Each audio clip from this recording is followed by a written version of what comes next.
Blog Talk Radio.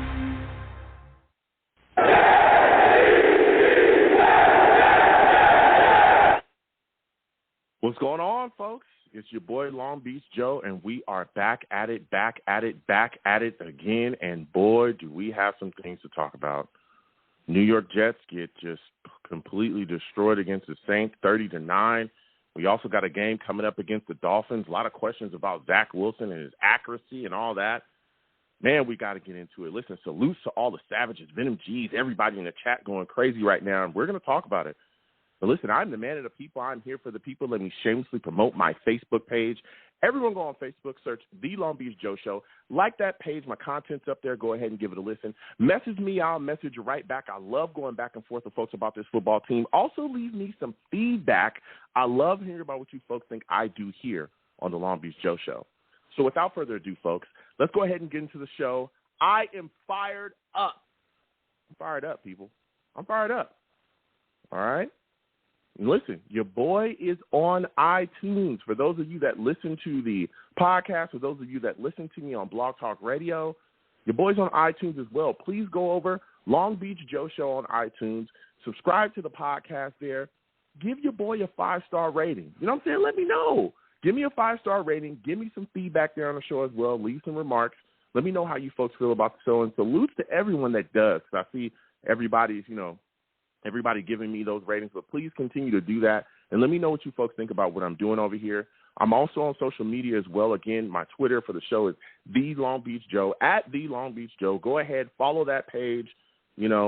Go talk to me. I'll talk to you right back. My personal Twitter as well is YoungJ000 Go ahead and follow that, and we can go back and forth on there. And people, listen, I got a Discord. Hit my link tree. My link tree has my Discord. It's plastered all over my social media platforms. Hit my link tree. Go to my Discord. Join my Discord, man. We go back and forth in there. We talk a lot. You know what I'm saying? We often take calls as well during the live shows, during our live rewatches. When we do our live reactions to the games as well. We take calls from there, too, at halftime. We have a lot of fun in there. So please, go join the Discord. Let's go back and forth, man. We talk about football in there. We have a lot of good times in there talking about all kinds of things. So go ahead and join that Discord. Now, listen, folks, it's time to get into it. All right. The New York Jets just took a beating to the Saints, 30-9. And there's a lot of questions. There's a lot of questions about Zack Wilson. There's a lot of questions about what's going on with him. There's a lot of questions about this defense. But before we get into that, as everyone knows, I love to positively impact my community. And there's a lot of great things going on right now in the month of December to help young children get toys within their hands. And one of those things is the Mark V. Lee Toy Drive. The toy drive is phenomenal. So we're going to have Mr. Jack Collins come on of the Mark V. Lee Toy Drive, and he's going to talk to us a little bit about what they're doing over there. Jack, I want to welcome you to the Long Beach Joe Show, my friend. How are you doing today? Hey, my man. What's good, homie? It's been about a year. How you doing? I've been all right, man. I've been all right. Listen, Jack, we're all excited about it. As you know, I'm always pushing and promoting you guys, everything that you folks do over there with the kids and helping them out, get toys and putting a smile on their face. Can you tell us about the Mark V. Lee Toy Drive and what you folks do for the community? Oh, absolutely. I want to first thank you. You're right. Every year, I think for the last 5 or 6 years, I know I've been on. You've had a bunch of my other colleagues and fellow firefighters on, and I want to thank you for your support, man. You give us a platform to get the message. We're really grateful for that. So first of all, thank you for that. Absolutely. You're welcome. I'm all about, again, pushing positive things, and you guys are doing great stuff, man. You absolutely are. You asked a little bit about the toy drive. I'll say what I say every year. My good friend Mark Lee Jr. is he's taking this over at the mantle for the Jersey City Fire Department.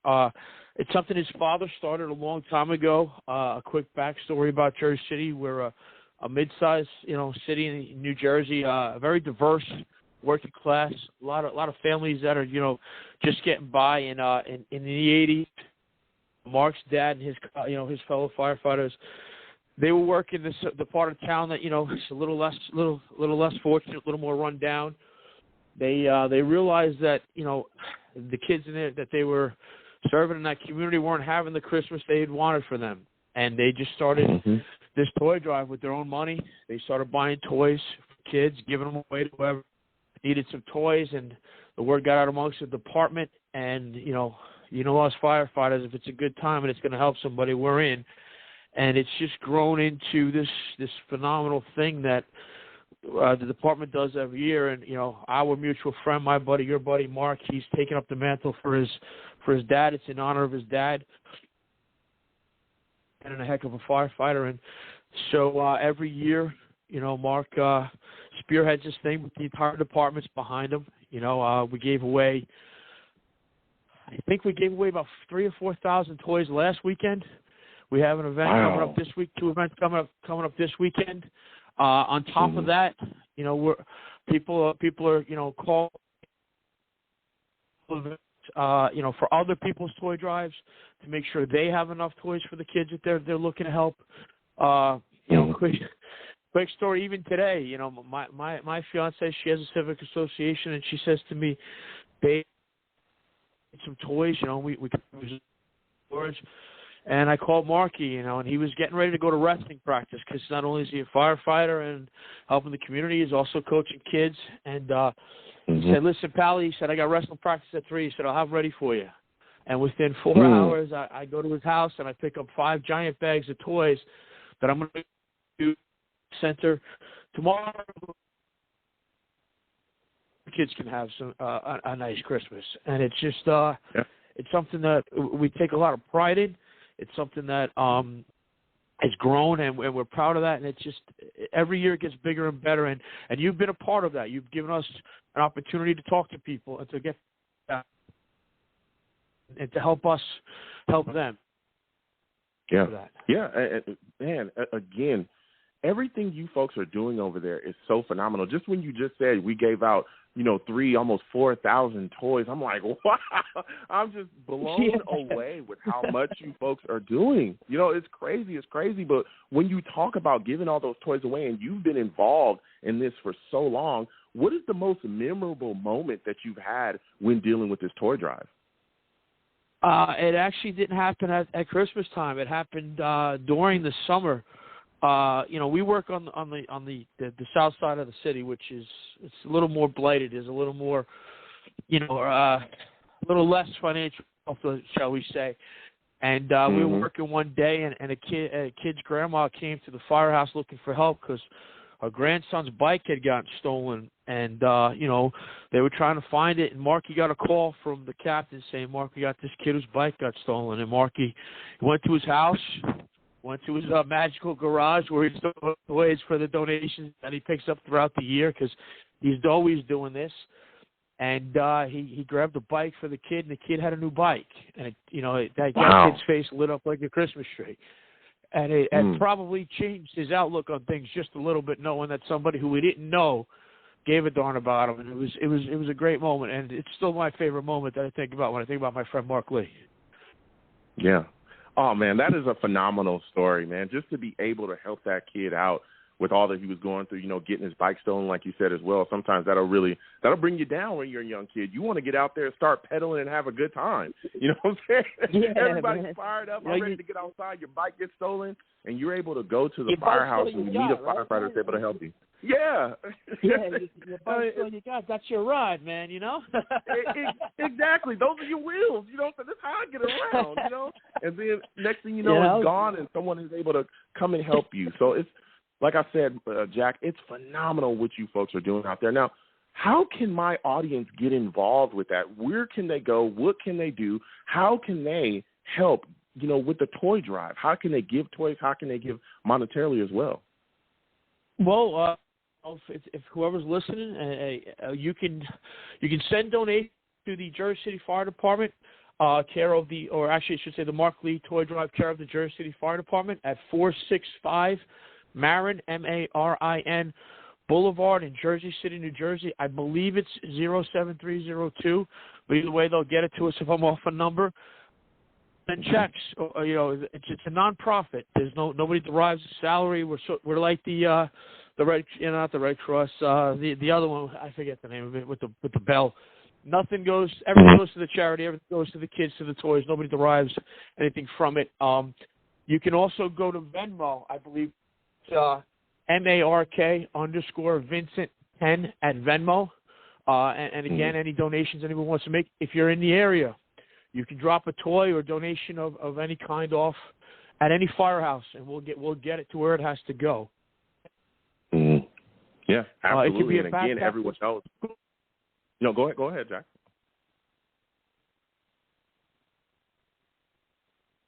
Jack? Okay. Yeah. Like, I thought I lost you. I'm sorry. I thought I lost you.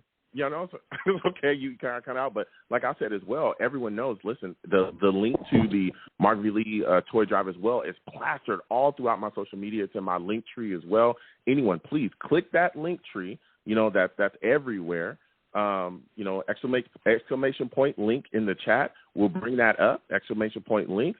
You hit that. The link tree is there. You click my link tree. Click Mark V. Lee toy drive. It'll take you directly to the site where you can donate. When it lets you know everything that's going down there. So, again, Jack, man, I want to thank you for everything that you folks do with those children, helping them get their gifts and everything. But before I let you go, Jack, you know you bleed green, I bleed green. We're Jets fans here, all right? It's been a long season. Yes. It's been a tough season. Yes, it is. That was a laugh of pain. For all of you that listen to Jack laugh a little bit just a second there, that was a laugh of pain, okay? He's laughing to keep from crying, all right? Look. I want to get your thoughts every year on I come on your show, it's a laugh of pain, unfortunately. I wish I had more laughter for you. That's fact. So I want to get your thoughts on this. We just get beat by the Saints 30-9. The season has been very up and down. Give me your thoughts on Zach Wilson. I don't want any soft filtered stuff, no cursing, no soft filtered stuff. I know. Last year I got excited and I dropped the bomb, and I'm sorry. It won't happen again. I promise. It's a kids show. I know. I went to church as a good Irish Catholic and said my penance. I promise. Give me your thoughts on Jack. He's pretty. I'll give him that. But when the best you can say is that he didn't turn the ball over, you get that's the best you got. I mean, he was missing easy throws. He was hard to keep on the field for a bit. We were getting excited to be excited. It's tough, man. It's tough because you wondered this kid shot up the draft board to number 2. It wasn't a great draft class for quarterbacks to begin with, except somehow Mac Jones is looking like a young Tom Brady, and we missed on him. And then this kid shot all the way up the board coming out of BYU, and you're thinking, well, maybe there's something that they know that we don't. And then it turns out everybody didn't know anything. And he's young. He's only a rookie. But the best I can say right now is the kid's pretty.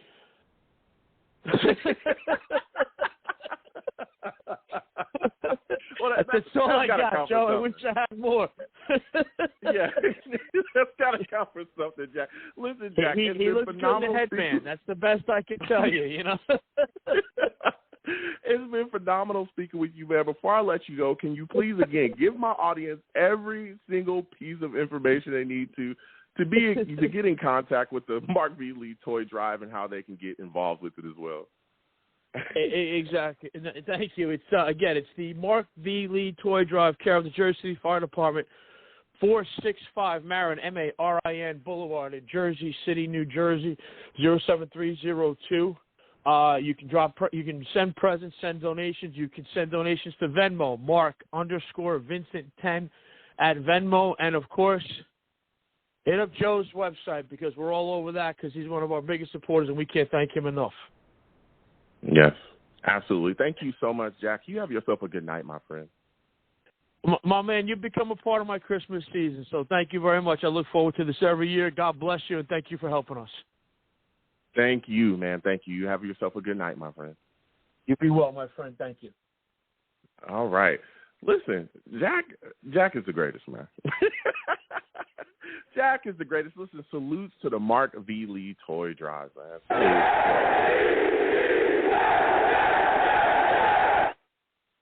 And again, everyone, that wants to get involved with everything that, they're doing over there, again, the link is plastered all across my social media platform. You can take a toy out to any Jersey City Fire Department and donate it to them, and they will get it to kids. It's all about putting a smile on children's face and helping them any way that you can, to have a great Christmas. There's a lot of people, especially a lot of young kids in situations that don't have much, and anything that you can help to give them, is greatly appreciated. So, again, everyone, please get involved with the Mark V. Lee Toy Drive any way that you can. So, now with that said, we're going to start talking, man. We got to talk Jets again. 515-602-9639. 515-602-9639 is the number. Call in. We're taking all callers. We're about to get into the lines in just 1 second. I just want to talk a little bit about the New York Jets losing to the Saints 30-9. Now, I'm starting with the offense. Listen, Zach Wilson was inaccurate, okay? 19 of 42, 202 yards throwing the ball, sacked 3 times. He had trouble hitting guys, dump-offs, easy passes across the middle, check downs, all that stuff. We're continuing to see him struggle with that plight. And I'm wondering when he's going to get things together that way. I understand he's a young quarterback. I am not here saying that Zach Wilson is a bust. You will not hear me say that. You will not hear me say that we need to give up on that kid. I'm not saying any of that stuff, okay? So don't tweet me saying I said that, because I did not say that. What I am saying, though, is there is major corrections that need to be made with him. His mechanics have got to get better. We're seeing him, flying, throwing off his back foot, lofting balls up, balls in the dirt. I mean, he is missing guys that are wide open. He cannot hit guys. He's got to clean that stuff up, because the easy throws, the easy stuff, is things that he should be able to hit. He's also got to figure out the touch on passes as well. We're still seeing him bear down and just dump a ball to a guy that's 2 yards away like he's 50 yards away. He's got to learn how to ease up on that and put some touch on the ball to allow the guy that's catching the ball to catch it quickly and get rolling. If you're throwing lightning hot rockets every 10 seconds, you're going to have issues with guys trying to catch the ball. Then you look at the New York Jets wide receiver core coming into this game. We're missing Corey Davis. Of course, he's on IR. Elijah Moore is on IR now as well. We'll be discussing that tonight, because that happened just recently before the game. That sucked because, again, Elijah Moore is coming on. Now he's on the IR. So coming into the game, we were hoping that we would see something out the core, and we were hoping we would get something from Denzel Mims. And boy, oh boy, did we. On a drive that could have ended in the New York Jets in scoring touchdowns, what we saw Denzel Mims commit 2 penalties, an illegal hands to the face and also illegal formation. And guess what? After those, he saw the bench legally. He was to that bench immediately. You know what I'm saying? So Denzel Mims is tough. It's been a tough road trying to figure out what this kid is going to turn out to be here within this offense. He was a guy that we were all saying was going to have a breakout season, and things just have not looked good so far at all. They just haven't looked good. So we're going to see how things flow earlier, but Denzel Mims has got to pick it up. I'm hoping that staff maybe gives him another chance. But who's another guy that really needs to step it up as well? Ty Johnson. This guy can't catch a cold, man. Hands made of stone. He had 3 vital drops in this game. He also had drops throughout the season. This was another guy that we thought we could pair with Michael Carter, and that they would be able to really be the 1-2 punch that we needed. And Michael Carter, again, a playmaker, they went to IR. Hopefully he's going to be back. There's a lot of reports that he may be back for the upcoming Dolphins game. We'll be discussing that as well. But let me tell you something. Ty Johnson has been pretty disappointing this season. The drops, all the other stuff going on, he's got to clean that up, because, again, this system relies on backs getting out in space, being able to catch the ball and make plays. If you're dropping easy passes, easy catches, and then you can't move, you were going to have an issue. You're going to continue to stunt the offense. The offense had a problem all day, but another part of the team that had a problem was the defense. Defense was awful. It was awful. We came into this game, and what did we say? Alvin Kamara, we got to watch for him. Alvin Kamara, 27 carries, 120 yards, and a TD. And he started off the day completely trucking Ashton Davis, just ran him over like he was nothing. It was insane. Ashton Davis is bad. I'm gonna step out and say that. He has been horrific this year. We've seen him take bad angle after bad angle after bad angle. It's insane. He just doesn't get it, and he still doesn't wrap when he tackles, and that's why he got ran over. We also saw the defense have issues tackling all throughout the rest of the game as well. It's just bad, man. Taysom Hill had a 44-yard run to end the game as well. Taysom Hill, 15 of 21, 175 yards. And he also ran for a 44-yard TD. It's ridiculous, man. It's ridiculous. This defense looks awful. Awful. I don't know when we're going to step up. We're constantly giving away so many yards on the ground to teams. It's insane. I say one of the only good things that came out of this game for the New York Jets, it seems like Eddie Pinheiro, a kicker we just got in because we got rid of Kessman, he comes in and goes 3 for 3. 2 field goals from 36, he hit those, and then 1 from 46, he hit that one. So, man, it's insane, man. But I want to get to these lines again. 515-602-9639. 515-602-9639 is the number. Call in. We are taking all callers. Please be patient. We'll get to everybody on the lines. We're discussing Jets, Dolphins. We're discussing Jets, Saints.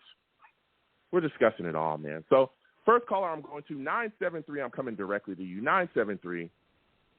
Salutes to you, my friend. I want to thank you for calling in today. I'm all right, man. How are you? Listen, Jets losing the Saints 30-9. Give me your thoughts about Zach Wilson, his issues with accuracy. When do you think that this is going to get cleaned up, man? Let me see. We're in 2021 now. Maybe by about 2026 is the way it looks right now. But I'll tell you, to be honest, I really didn't think they might have a chance against the Saints. I mean, the Saints are, too powerful. So really going into that game, I wasn't really all that confident. So I wasn't surprised by this performance at all. Not really. Yeah. Yeah, I mean, we were talking about defense. What defense? Yeah. Yeah, it's mind-boggling. But watching Zach Wilson struggle just missing guys that are wide open, I just don't get it. He's got to clean up his mechanics, man. He's got to. I mean, it's insane. He cannot hit the easy passes, and those are the things that he must land within his offense to open up the deep ball, to open up other things. And that leads me to my next question for you. What are your thoughts about the drops of Ty Johnson and his struggles just catching the ball? How do you feel about that, man? Oh, that's miserable. That's even worse.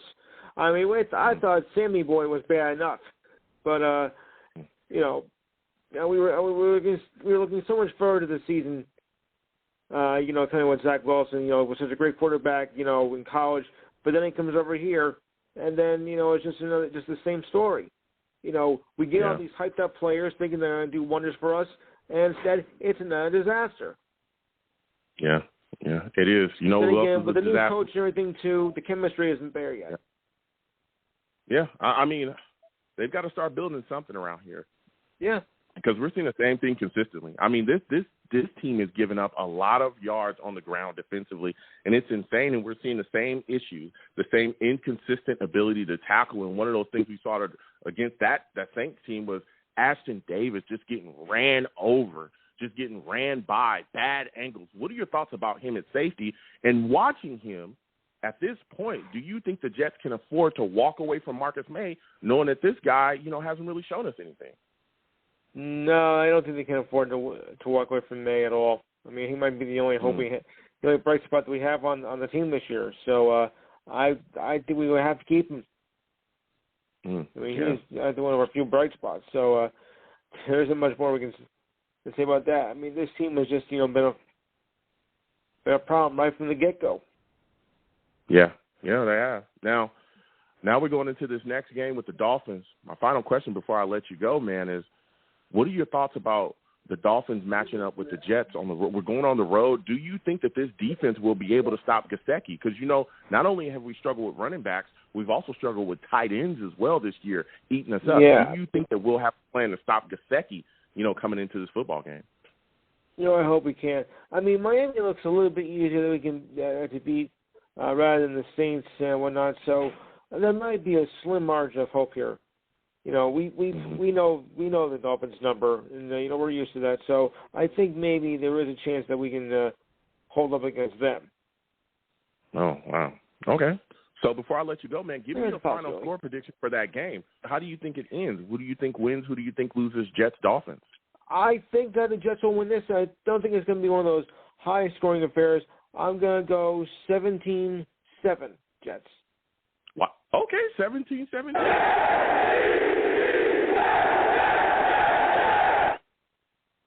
respect that. No, before I go, there is one thing I want to mention that, as I mentioned before, I have a show on Saturdays from 5 to 7 p.m. called the Enhanced Sports Show.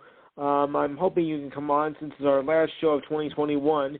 We got a lot of football to cover and a few other things as well as we wrap up the year.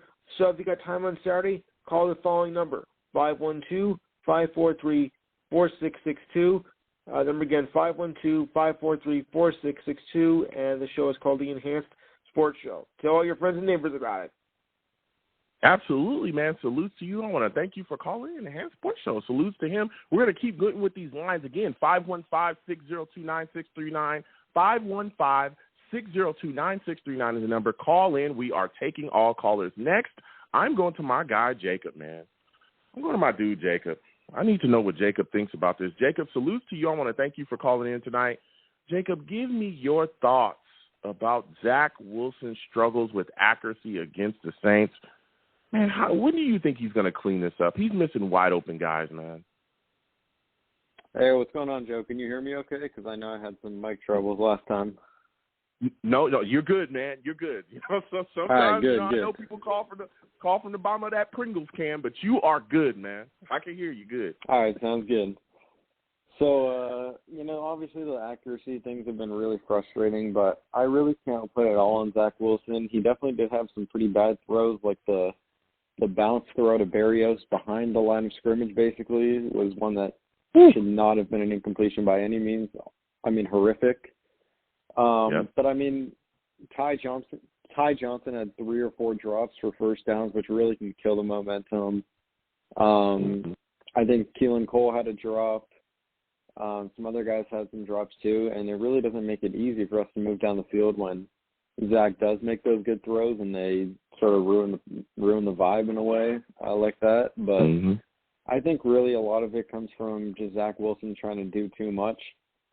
And, wanting to show off the arm power that he has, even when it's not necessary, just trying to put a little bit too much juice into it when it's not really needed. And I think that'll come with time. He'll learn over time that he doesn't need to show off the arm talent.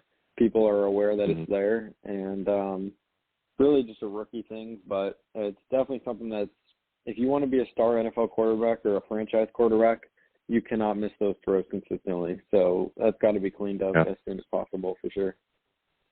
Yeah, it has. And like you said as well, just the easy stuff, some of the incompletions that we're seeing, it's like, dude, you got to clean those things up because, again, if you're able to clean that up, if you're able to make those throws, it helps the offense. It also opens things up for the offense as well. And easy stuff is those are not only the things that help you get in rhythm, but those are the things that allow the ball catchers, allow the other guys to get in rhythm as well. Those short dump-offs to our running backs, like even Michael Carter coming back, that's huge for him because he's able to take that ball and really get going. That's what the scheme does. It puts guys in open spaces so that they can make plays. And I think that Zach he's got to step it up because watching balls go into the dirt, watching balls go high or around guys' heads, that's not a good flow, man. Now, we look at this. We also look at the wide receiver core. You brought up Keelan Cole. You brought up all that stuff. What are your thoughts about Denzel Mims and his struggles, man? How are you feeling about his situation so far? And do you think the New York Jets coaching staff has handled him well? Yeah, I've been super disappointed in what I've seen from him because I've been his number one supporter and defender throughout all this time, really just never being able to understand why he wasn't seeing the field. And I thought this was going to be a perfect chance for him to really get out there and prove the coaching staff wrong. And it's just like, even when he's out there, now that illegal motion one was completely on him. But I will say the one with the illegal hands to the face, there was a little bit of grabbing and, pushing and shoving, but I didn't think that should have been a penalty. I thought, if anything, that should have been a penalty on the Saints because if you watch the end of the play, I think it was Lattimore guarding him, basically took him and threw him to the ground, which is definitely not illegal. But, you know how it goes for us. It just seems like nothing goes our way penalty-wise. It always seems like that. But anyways, I just think, all the mistakes he's made, it's just like I guess, as much as I hate to say it, I'm starting to see a little bit why maybe the coaching staff was hesitant to put him on the field.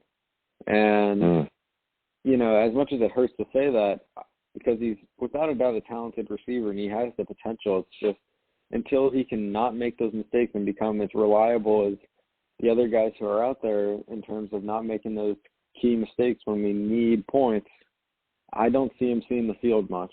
And so, you know, if he can improve that in practice, awesome, and I want to see him out there, but we can't be making those mistakes in, you know, crunch time like that when we need points on the board. It's just not going to happen. Yeah, you're talking that talk. And for me, I think, again, with Elijah Moore going on IR, that was the thing that I was saying to myself, okay, we're start to see what he happens. And that's where I want to go with you next is, can you speak to the impact of Elijah Moore hitting that IR? What were your thoughts on that situation? Because that hit us like a couple hours before, you know, the game, like a day before the game. We were all just put down because we heard about it. What are your thoughts about that and the impact that it had on the wide receiver corps? Yeah, I don't remember if it was Saturday night or Sunday morning when I saw that and read that, but I just remember I was pretty tired when it came out, and I was just scrolling through Instagram a little bit, looking at what's going on, you know, in the sports world. And I saw that, and, you know, at first sight, I just glanced right over it thinking it's just another piece of Jets news. And then I went back and I was like, wait a minute, did I just read that right? Did they just say they put him on IR? And I went back and I couldn't believe it, you know? And, you know, obviously the injury is worse than previously expected, and I know that quad injuries can definitely linger because I'm not, you know, in terms of me being an athlete, I don't really ever get hurt, luckily, but when I do, I've had like this one quad injury that occurs like on the same leg, and it seems like it happens at around the same time every year. And from experience, I will say those things don't just go away for sure. And, you know, when I was playing soccer and stuff, being able to kick the ball with an injury like that it hurts tremendously. And so I know those things when you want to run at full speed and you want to be sprinting and you got to run routes like that and make those sharp turns, it's no easy task with a lingering quad injury. So I think in a season that's really gone to waste, I know we want to see the Zach Wilson, Elijah Moore chemistry build a little bit, but there's really no reason to, you know, make the injury worse as to maybe it carries on the next season or something like that. There's no reason to take that risk. You know, I prefer we stay cautious. Now, if we were making a playoff push, I would say don't put him on IR, maybe hold him out for a game, but it's too crucial to have him in there. But, you know, in a season that's lost again, I just think keep him healthy for next season and, you know, get some of the other guys back when possible. But, you know, I'm as disappointed as I am. I want him to be healthy. So. Yeah. That's understandable. Like, you know, I'm big on, like you said as well, not rushing that kid out there before he's fully healthy. You know, unless he's going to be ready again, like you said, if we were making a playoff push or something like that, maybe I could see us asking him to come back a little bit earlier, maybe not put him on IR.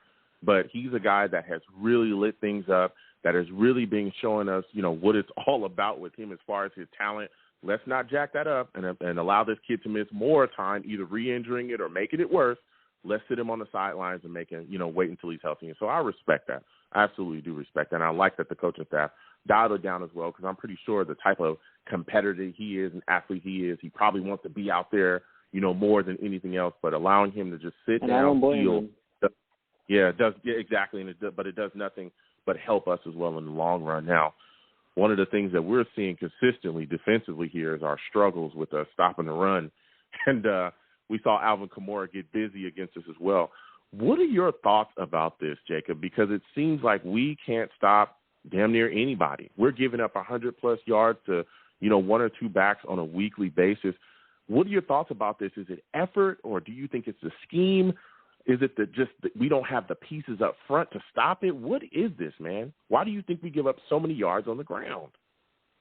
Yeah, I really couldn't give you a good answer to that question, but what I do know is that if I had to take a guess, I think we're really trying to overcomplicate things and overthink things and trying to do too much because, you know, it's good to have a in-depth, you know, playbook and signal callers and everything like that. But at the end of the day, it comes down to fundamentals and knowing the basics. And when you're the Saints and you really don't have a true number one wide receiver, you know that they're going to go to their favorite weapon and their best weapon, and that's clearly Alvin Kamara. There's nobody else that you could possibly make an argument for right now that's the number one weapon on that team besides him. If you say anybody else, you're nuts. So coming into the game, when we talked about it a couple of days before the game even started, I said to you on the show, if we can just limit Taysom Hill from running the ball and just really make sure we have Alvin Kamara covered in the middle of the field where he's going to want to dump it off to him, we're going to be set up for success. Yep. And I knew I could literally count on one hand almost how many different forms of plays they would run. They would either run just a handoff, a Taysom Hill quarterback draw, a dump-off pass to Alvin Kamara just right in the middle of the field when we forget that the middle of the field exists, or they would run slants, or maybe like a play-action boot and then dump it off to the tight end on the right side. That's all they ran. And we couldn't stop it. And they outplayed us. They outperformed. They outcoached us.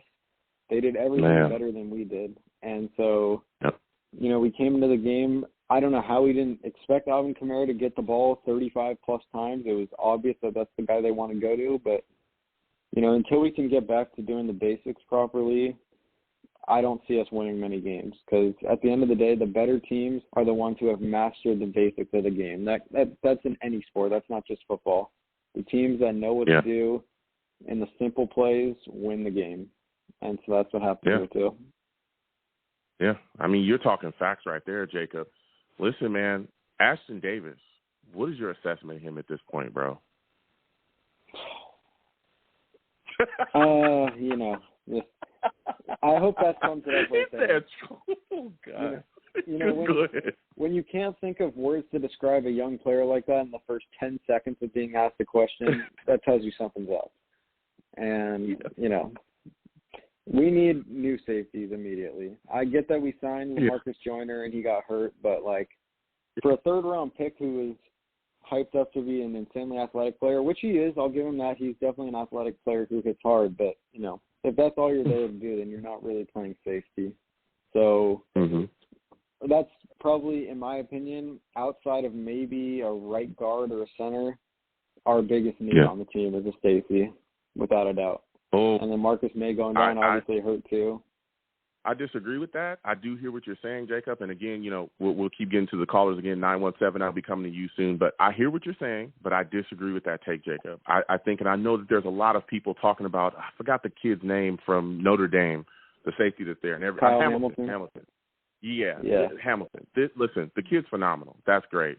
I do not think that we have the luxury of taking a safety high in the first round. Not when we have issues on our offensive line, on the front. But I think another thing that people are also forgetting, and I want to hear your take on this, Jacob, as we go back and forth, we need pass rushers, man. I think the biggest issue with this defense and why people carve us up constantly is because we have no pass rush. We paid, John Franklin Myers, and all respect to him, is he really doing much of anything out there? We're expecting Carl Lawson to come back off a torn Achilles next season and just do what? Immediately give us 16 sacks? He's coming off of a torn Achilles. He's going to have to work himself back into, for the football grind. And again, with the New York Jets' luck as a franchise, can we really trust or can we really depend on a guy coming off of a torn Achilles that's really trying to work himself within the defense as well to then come and give us all those things, knowing our luck? No. I think we need to focus on the trenches. We need to get a center, and that center from Iowa, I've heard he can play guard as well from a lot of scouts. Oh, Linderbaum. We need to figure that out up front, right, to help Zach Wilson, not only help him but also help our running game. We have not had a 100-yard rusher all year, and we also need to focus on the pass rush. Go ahead and give me your thoughts on that, Jacob, really quickly. No, I really agree with you, and I'm of the mindset just like you that safety's not a premium position. But when it comes to our team and our situation, our safeties are just, there's bad, there's really bad, and then there's horrible. And it seems like we're almost under the horrible section. And to me, in my opinion, I'm totally on your side on this one. There's very few positions that you pay premium money for. You pay premium money for a quarterback, top wide receiver, one, maybe two offensive linemen, a pass rusher, and a corner. Those are the only, and then maybe a middle linebacker if they're really, really good. And that's it. Everything else you can get away with solid players. I'd be fine with us taking a safety round 2, 3, 4. Like if Hutchinson or Thibodeau is there and Kyle Hamilton's there, take the pass rusher 100%. But I just think free agency is where you fill the needs of your team, and the draft is where you get the wants and the best players available. And so if Kyle Hamilton is the best player available there, and there's not really a pass rusher who stands out or a center or a guard who stands out, you take the best player available, because especially when it's a guy like him who's a hybrid player who can make plays all over the place. We've seen guys like Micah Parsons who people didn't know, is he a pass rusher? Is he a linebacker? Is he going to play safety? What is he going to do? You see the impact that he's having on the Cowboys this year. And so we need players who are playmakers, guys who are going to impact the game more than anybody else. And if that's what we know he's capable of doing, then we take him. But if we know a pass rusher that's on the board is capable of that as well, you take the pass rusher, because that's the more important position, without a doubt. Yeah, absolutely. And again, we'll continue to talk about the draft as it comes. This is a year-round radio show for anyone that's new, so we'll definitely be talking about. No. Listen, Jacob. Yeah, no, listen, Jacob. It's all about, look where we're at. Okay, let's be serious. You know what I'm saying? Exactly. But we'll discuss that more as it comes. But I love your takes, and I love hearing about your thoughts. So my final question before I let you go, Jacob, give me your thoughts on the Jets matchup with the Dolphins. Are you concerned about the Dolphins attacking our secondary with Waddle and Devontae Parker? Yeah, hey man, I could talk about this stuff all day. I just love talking about sports, and I could go back and forth with anybody all day. I love it. But I think Jalen Waddle is definitely going to be a big concern for us. He's been, tearing it up. It seems like he's really their only reliable receiver. And so once again, knowing what just happened against the Saints, that they have one guy who they want to go to all the time because it's really the only guy, maybe they can trust Devontae Parker a little bit, but outside of him, Jalen Waddle is the main guy that they trust, especially with Tua and Jalen Waddle being teammates at Alabama. We know that he's going to want to go to him when, the game matters and it's on third down, critical times in the game. They're going to want to go to him. So we need to emphasize shutting him down. Whatever team it is, especially when it's a weaker team, in my opinion, like the Dolphins, I don't think they're that good of a team, and they have one really reliable guy, you need to take that guy away, especially when it's a young, inconsistent quarterback like I think Tua is. You have to take away their main guy and make them uncomfortable. And teams have done a great job of doing that against us, which is why we've lost a lot of those games, and we haven't been doing them to them. And so we need to take away Jalen Waddle. And I think if we can take him away, which I know is not an easy task, it's easier said than done for sure, but if we can take him away and make Tua throw to other guys, I think that'll really give us a good chance to win. Yeah. I'll tell you what, we got to look out for him and Gesicki as well. So before I let you go, Jacob, give me your final score prediction. Who do you think wins? Who do you think loses? How do you think this game ends up? Yeah, I'm feeling good today. I'll stay optimistic. I'll give us a low-scoring 17-14 win. 17-14 Jets. Okay.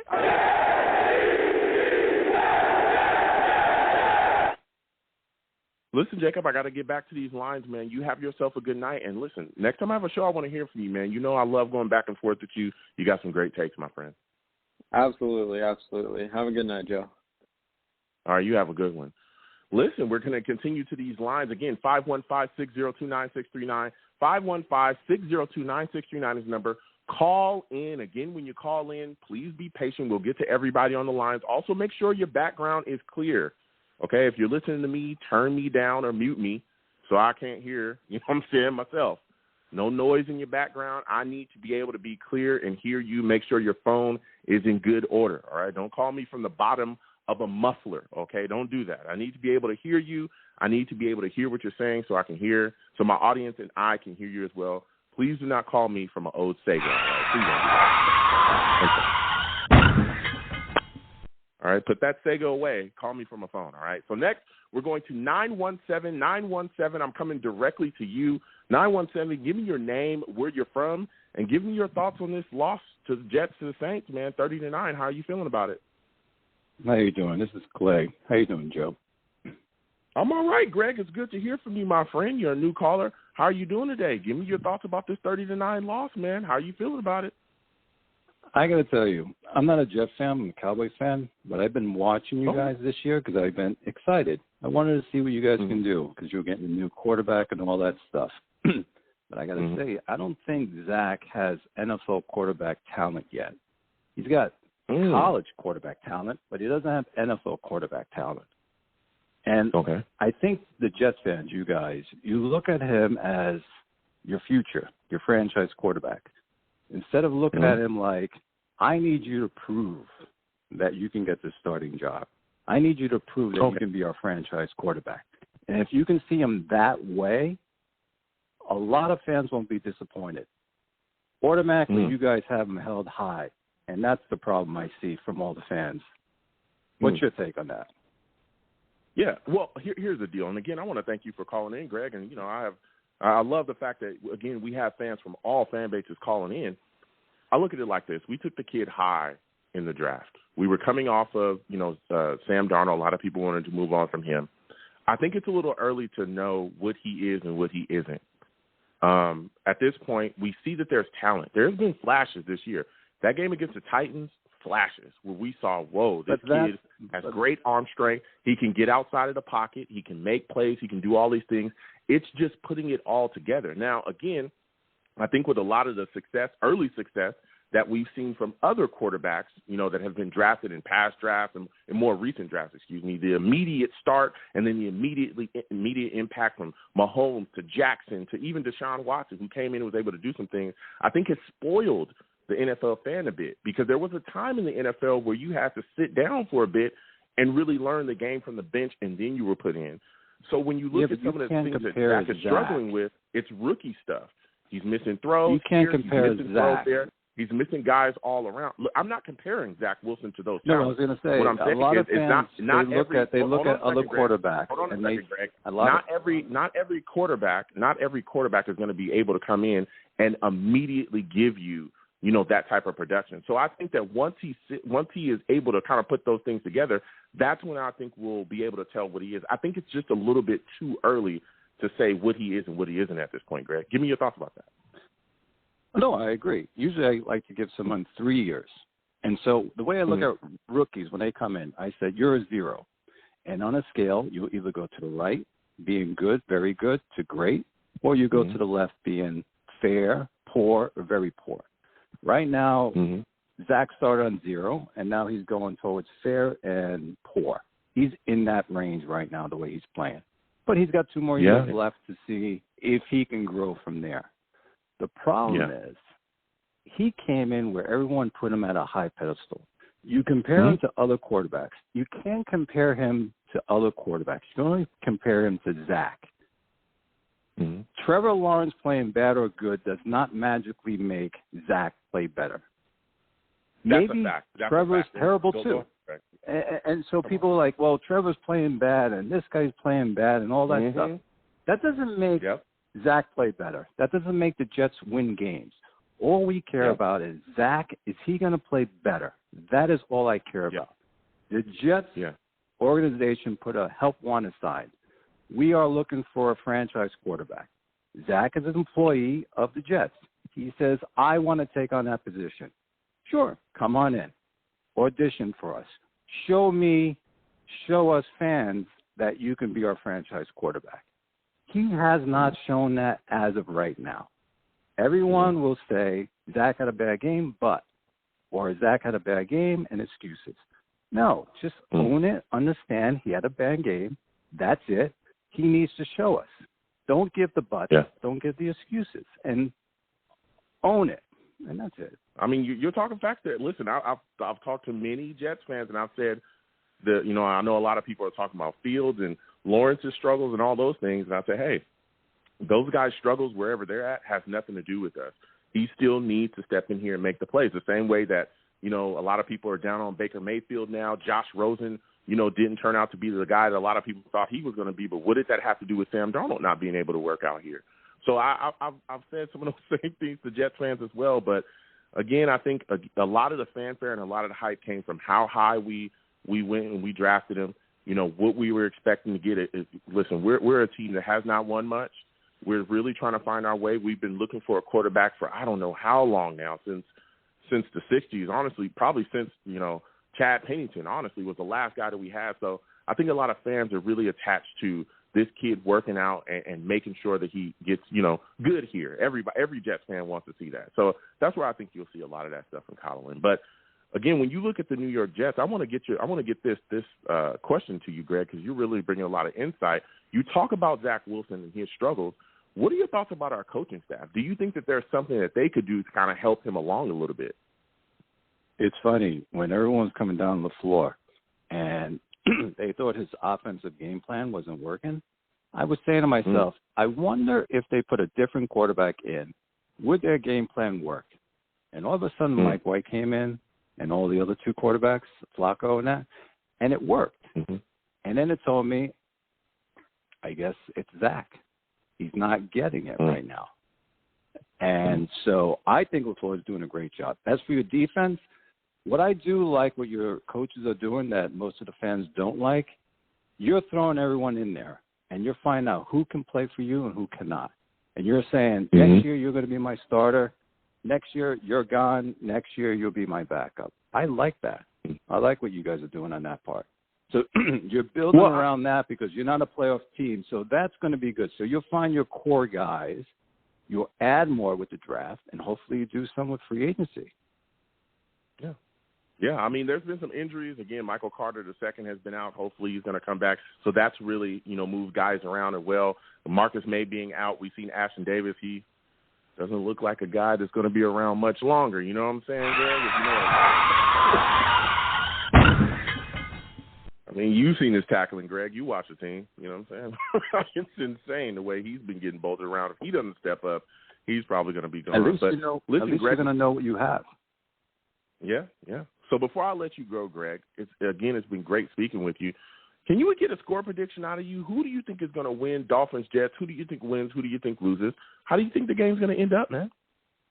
I think Dolphins will win 27-6, 6 or 7. Oh, 27. Oh, jeez, yeah. Greg. I don't think everything was going so well.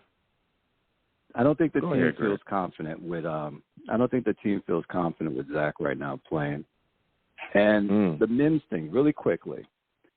Yeah, do you ever think Mims is maybe doing what he's doing because he wants to get kicked off the team because he's upset that he wasn't starting? I don't that's think that's a take I have. Yeah, I don't. Because he wasn't like that last season. That's why I say that. Yeah, but there's been a lot of challenges for him coming into this season. He had that, I think it was food poisoning before, so he missed some time, and then there were some other issues. I don't think he's trying to get kicked off the team. I think he's struggling. I think some of it is not having enough time out there, and I think some of it is maybe his frustration within the offense not being utilized. But I don't think he's trying to get off the team. I think he's just trying to find his way, and for whatever reason, the coaching staff. There's been a lot of talk about possibly him not really fitting, with the offensive scheme. There's a lot of talk about a lot of things, but I'm hoping that somehow, some way, they're going to be able to utilize him because that guy has unbelievable talent, and we saw it in Adam Gaze's offense of all offenses that he was able to put some things together. But man, we've got to get something going with him going forward because again, if he doesn't step up and get better, then he might be gone as well. We'll see what happens going forward with him. But listen, Greg, I want to thank you for calling in tonight, man. Next time I have a show, I want to hear from you, man. You have some good takes. All right, you have yourself a good night, Greg. We're going to keep getting to these lines. Again, 515-602-9639. 515-602-9639 is the number. Call in. We are taking all callers. Next, I'm going to my guy, Mickey. Mickey, salute to you. I want to thank you for calling in tonight, Mickey. Listen, man, 30-0. Saints absolutely destroyed us. Give me your thoughts on Zach Wilson to this point, man. What are your thoughts about him and how he's handling the ball, man? What are your thoughts about his accuracy issues? Well, I'm not the kind of person that likes to gloat or, bask in the glory of being right about something. But I think this is an opportunity for me to do exactly that. I said before the season started, like right after the draft, that the Jets truly needed a veteran quarterback on our draft just so if Zack isn't ready for prime time, we at least have some guy that knows how to play the position with any kind of success. We let Joe Flacco go. Then we had David White, I think his name is, David White, and some other guy I went to high school with or whatever. And they were just like, hey, we have to start Zack because the fan base wants it. We don't really have any other options. And I personally feel like Zack's just not ready to be a quarterback just yet. I think he kind of needed a year, maybe two behind someone else, like a bridge quarterback. And I think him not having Flacco up until whatever week we traded a draft pick to get him back kind of shows in his, his accuracy problems. I mean, I'm not really looking into a lot of that stuff because when a quarterback goes from college, especially BYU, into the NFL, it's never going to be a smooth transition. Some of that stuff he's just going to have to learn by playing the game of football or whatever. But I definitely feel like, and especially how horrible our team was, that he really needed time just to hold the clipboard and kind of get a feel before he's like everything is put on his shoulders. I mean, I saw us do it with Sam. I saw, kind of Gino, I guess. Kind of Mark Sanchez. Well, Mark Sanchez had Brunell, but I don't know. I just felt like Zack wasn't really given too many tools to really do any better than he's really doing right now. I don't think he's playing great, but I don't think it's entirely his fault. Well, when you say not given enough tools, I think that Zack was given tools. I mean, there were some issues with our offensive line, and again, we'll continue to repair that, especially with Becton going down, which was crazy, watching Greg Van Roten get thrown into him. Goodness gracious, I can't wait till we move on from that guy. But outside of that... no, I'm sorry. I don't mean to cut you off. Yeah, go ahead. I'm sorry. I didn't mean in the sense of the entire offense. I just meant as far as having a veteran quarterback that he could talk to in that sense. I don't mean like in general that he wasn't supported. My apologies. Okay. No. Yeah. I mean, even without the veteran guys, I mean, again, we saw Mike White step in, and it seemed like the offensive line, or it seemed like the offense really started clicking. Mike White was the first guy to score in the first quarter. It's insane. So, I mean, I hear what you're saying, but again, when you take a guy second overall, like we took Zack, the pressure to start him was immediate. We all were looking for the guy to move on, and I think Jets fans unanimously want to do that. So, but I do hear your point. But again, when you take a quarterback that high in today's NFL, he's going to come in and he's going to start. Now, again, I think a lot of things that we're seeing, and this is what I preached to a lot of Jets fans early when they were screaming, move on from Sam, move on from Sam, move on from Sam. I said, okay, listen, I hear you. I'm not going to fight with you. But guess what? If you think it's going to be sweet with this kid starting, if you think he's going to step in and immediately be Aaron Rodgers off the bat, I got some news for you. And I think that a lot of Jets fans are starting to see that. Now, again, there are some alarming things. I'm not going to lie about that. I want to be very clear. I'm not calling him a bust. I'm not doing that. But there are some alarming things when you're not seeing this kid be able to hit wide open guys, coming out of the flats, dump off, easy 5-yard throws, stuff like that. That stuff is alarming. He's got to clean those things up, especially with his mechanics. But the accuracy stuff is alarming. I will say that, all right? But Absolutely. If he can get that together, I think we'll be able to be all right. But he's got to get that together. And, again, I think a lot of this is just learning. He's a young kid. He's a rookie, especially, again, coming off that PCL. And that's why I keep talking about building up this offensive line. He's talked about the stability of that knee. It's a little shaky. He's talked about that ever since he came back. Ever since he came back, it's a little shaky. So we'll see what happens there. I'm hoping to really see him get it going. But, Mickey, I want to talk to you about Elijah Moore. What are your thoughts about him going on the IR, man, and the impact that it had on New York Jets wide receiving core? It hurts. I know the last guy was just talking about Mims, but I'm kind of one of those people that, I'll start with Mims, but I'll get back. That, I feel like if the coaches were seeing something that they could translate into the game, that Mims would be a little bit more, he would be a more part of the offense. With Elijah Moore, I feel like he's hit the ground smoking. The kind of playing ability you kind of wanted out of Zack, you're getting it out of Elijah. He's a ball hawk. He can play the position. I think it's definitely a kind of a blow to the team that's they're looking for inspiration everywhere, and you have this young kid who's coming in here bringing excitement to the franchise. One of the few players that won't get completely buried in the comments when the Jets social media team posts about him. He goes on IR. So I definitely think it's going to be interesting how LaFleur kind of compensates for Elijah being out, but I definitely think it's a huge hit for the team. Yeah, it is, man. It's an absolute big hit. Now, I want to talk to you about another big hit or lack of big hits that we're seeing, and it's on defense. Boy, oh boy, has there been some stinkers. Again, we give up another 100-yard rusher again with Alvin Kamara having 120 yards against us and a touchdown. And my favorite safety and your favorite safety, Ashton Davis, being completely trucked in this game.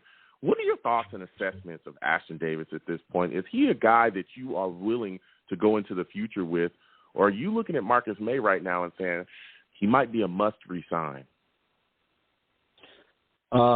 Just to bring it back to what I originally said before about, gloating about being right, I'm going to take a little bit of humble pie with this one. Because, I'm being serious. I talk a lot of trash when I call into your show and everything, and, it's a weird perception of myself, but I suited up to play defense against the Saints last game. I was on the field, and I was having a lot of trouble out there. They wanted me to tackle guys. It's different from playing Madden in your house to actually having to wrestle a human being that's 100 pounds. A human being that's over 100 pounds stronger than you, just like, wow, he's really running towards me. It's not two-hand touch. Oh, my goodness. It's scary playing defense. And just thinking about how scared I was, 160 pounds soaking wet with rocks in my pockets, playing against grown men, seeing the ball go everywhere, and just being scared. I can't accurately, say that our defense is playing bad because it's scary playing defense in the NFL. You never know what's going to happen. You don't know if some guy's just going to take the football and just run all over your field. You can't stop him. I asked him several times. I'm like, hey, man, you're making this look bad. Can you just, not run the ball so effectively? He's like, I got you, Mickey. Don't worry about it. And then he ran it right up the middle again. I'm like, hey, man, come on, bro. It's tough. So I can't accurately, throw Ashton under the bus because I'm like, hey, dude, I'm scared. Can you do my job and your job too? And he's like, oh, well, I'll do what I can, So honestly, Jets Nation, I apologize. I tried my best. I thought that if I suited up, I just went out there, I could change something, but obviously, it didn't work out. So humble pie. Oh, my goodness. Mickey is crazy. Listen, Mickey, before I let you go, man, my final question for you is, give me your thoughts about this Dolphins game. Who do you think wins? Who do you think loses? How do you think the final score is, man? Listen, I always think the Jets are going to win because I'm an optimist. I always do. I thought we were going to beat the Bengals 30 weeks ago, and we did. And it was one of the best Sundays of my entire life. I don't know why. So I think we're going to beat the Dolphins. I think it's going to be something like 21-17 Jets. Okay. Any given Sunday, man. Any given Sunday, you got to believe. You got to have some faith, Okay, 21-17 Jets.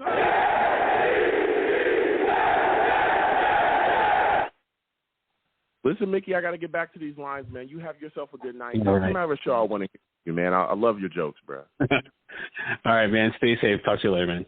All right. You have a good one. Listen, Mickey calling in. We'll keep getting to these lines. Again, 515-602-9639. 515-602-9639 is the number. Call in. Again, for those of you that are watching, please subscribe if you have not subscribed. Hit that notification bell as well. And please give the stream a thumbs up and share it with your friends and family if you could. It's always greatly appreciated when you do that. If you'd like to give to the platform, the Super Chat is up there. If you don't want to hit me in the Super Chat, you just want to hit me in the Cash App. Some people like to do that. My Cash App's there as well. Anything you give to this platform, again, is greatly appreciated. And, again, everyone, Mark V. Lee Toy Drive, please get involved any way you can. It's all over my link tree. Go on my link tree. That will be the first link you see. Click on it. Give whatever you can to the toy drive. You can also go to a Jersey City Fire Department and give a toy to them to give to a child. It's all about sending a smile to a kid's face. So we're going to keep getting to these lines again, 515-602-9639. 515-602-9639 is the number. Call in. We are taking callers. Next, I'm going to my guy, Steve. Venom G's will come to you in a second. Chris as well. Hold on. We're going to Steve, man. We need to talk to Steve because Steve has takes, and I cannot wait to get to him. Salutes to you, Steve. I want to thank you for calling in tonight. See, we just got beat by the Saints 30-0, man. What are your thoughts about this defense? Well, first off, Joe, it was 30-9. How you doing? Oh, 30-9. Excuse me. I'm still in the days. Me and Ashton Davis, we're all over the place. I'm all right, Steve. Go ahead. 30-9. Give me your thoughts about this defense, man. Well, first off, Joe, thank you again for having me on the show tonight. So this is the thing about the game. You know, I thought in the first half of the game, the Jets actually played pretty not bad in the first half. I mean, they were only down 10-6 at halftime. But the thing, but Joe, just before I continue talking about this game, I do agree. Ashton Davis needs to be benched. I don't understand why they're letting him still play out there. I honestly think he is the worst player we have on this team right now. He can't cover. He can't freaking tackle. The guy can't do anything. I mean, honestly, I think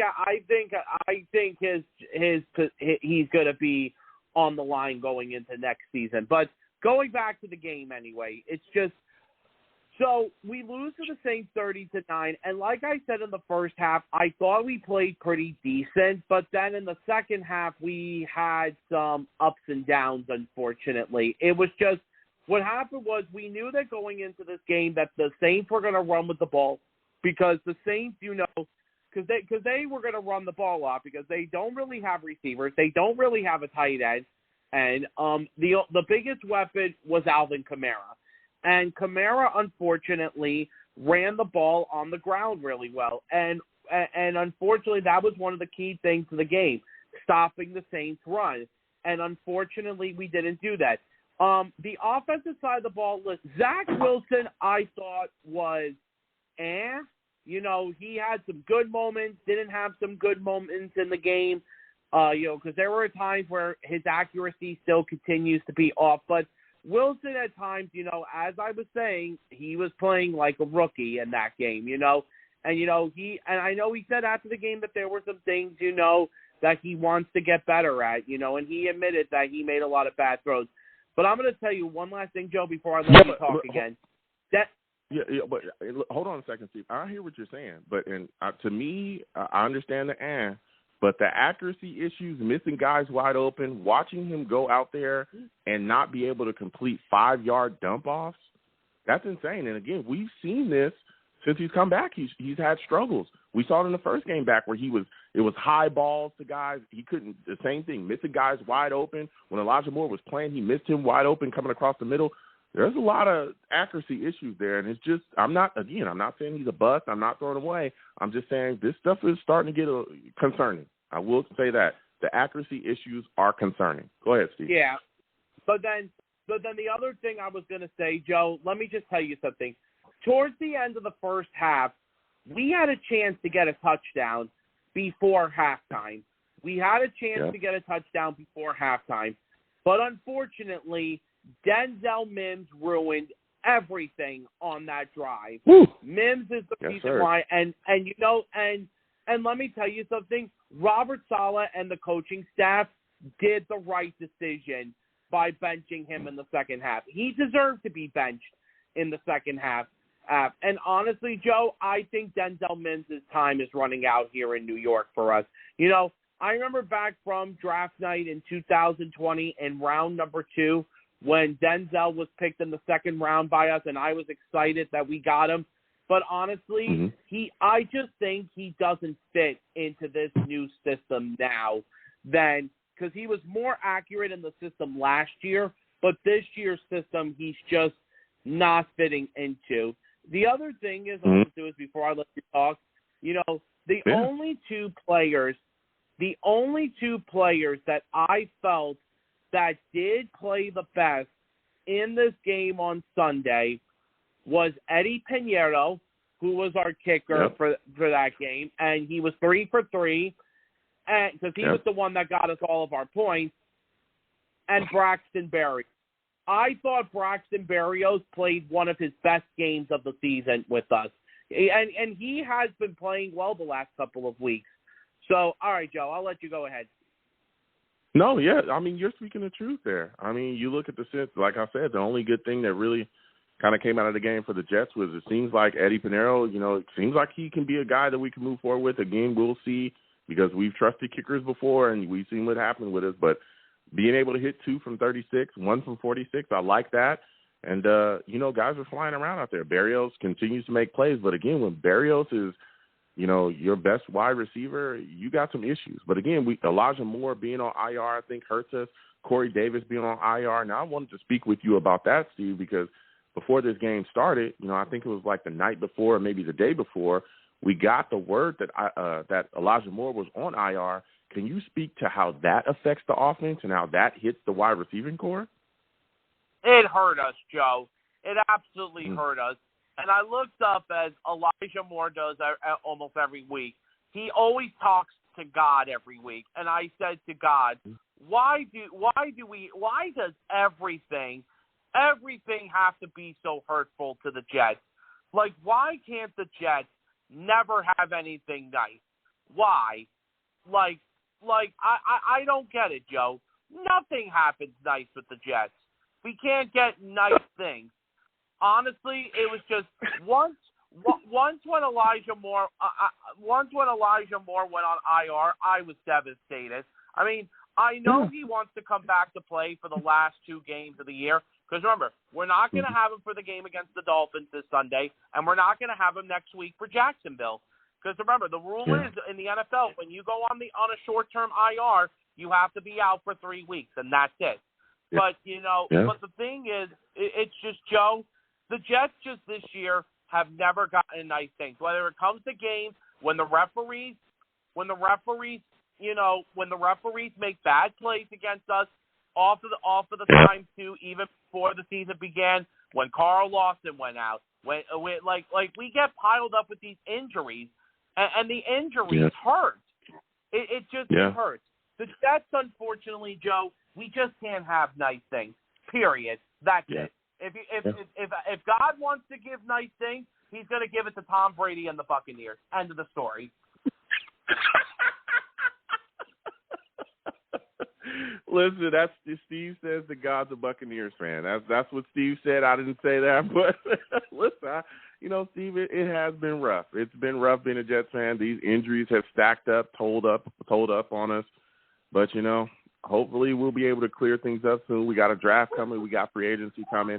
I want to see guys get back into the fold, but it kind of is what it is there. So my next question for you, Steve, and my final question for you is, you look at this upcoming game against the Dolphins, man. How concerned are you about Gesicki completely ripping up this Jets defense, man? How concerned are you about that? Listen, this is the thing now going into this week because we're playing Miami. Miami is coming off of a bye. They didn't play last week. And, it is a divisional game, and divisional games are always very, very close games. The thing is, Joe, about going into this game is, here's one thing, though, obviously, the Dolphins right now are dealing with, of what's going on in the world, as you say, and one of the reasons why we wear masks, because they're dealing with, of what's happening in the world. I'm not going to say it because, Joe, I respect your words, but, Thank you. But the thing is, though, Joe, the Dolphins just, they're gonna be fresh, and they're fighting for a playoff spot. I mean, it would be nice, but the good news is we also are getting healthier back because both Michael Carters are coming back this week. Tyler Croft is coming back this week. Bryce Huff is coming back this week. I think there's someone else coming back. Coleman. Coleman is coming back this week, so hopefully it will help us out. But the thing is, Joe, Mike Gesicki is one player I'm worried about.